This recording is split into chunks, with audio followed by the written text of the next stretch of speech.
those things for personal use is a fool running. Because all you're doing is giving the enemy everything that they need to knock you off. The internet, social media, that's for business. That's to tell people who you are, to tell people what your brand is, to build an audience around yourself to say, this is what I represent. And then once people know what you represent, because what are we selling all the time when we walk in these streets? We're selling who we are.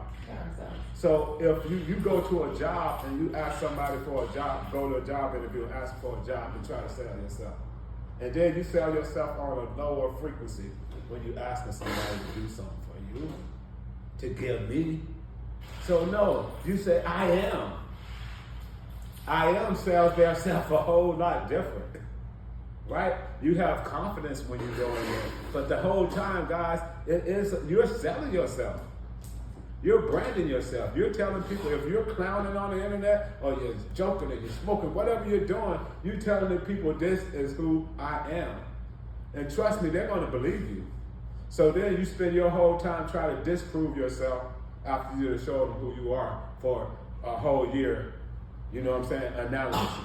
So make sure that when you're using your internet brand, know what it's used for. Notice that what your Instagram is for. It's for instant messages, that you can get a message and a word out to people real quick and they get back a response. Facebook is your profile and tell you who you are and can give you a little bit more of your personal stuff, right? It's going to stay up a little longer. TikTok is to get quick messages out. Get it right back to you, and it's funny, and you put a whole little story around yourself on TikTok. So it builds, so all of this stuff is building your community.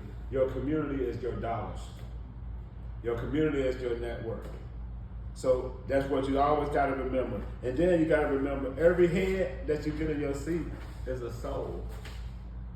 So you guys, whether you atheists, Buddhists, Christians, Muslims, whatever, you're a minister behind that seat. Mm-hmm. You're ministering the whole time. Your beard, your hair, you're dripping, your hands, all of that is touching them.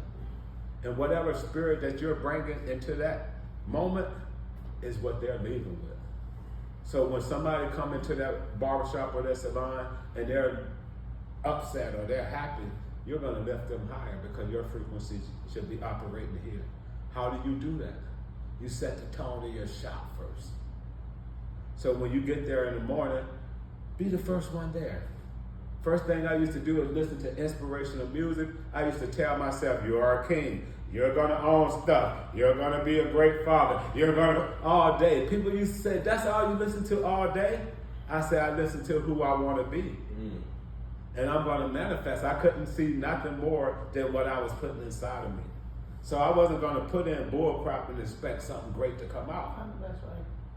So I put in something great every day, and I affirm affirmation after affirmation after affirmation, and then I come to you, and because even though I'm affirming, I still need somebody to confirm it for me.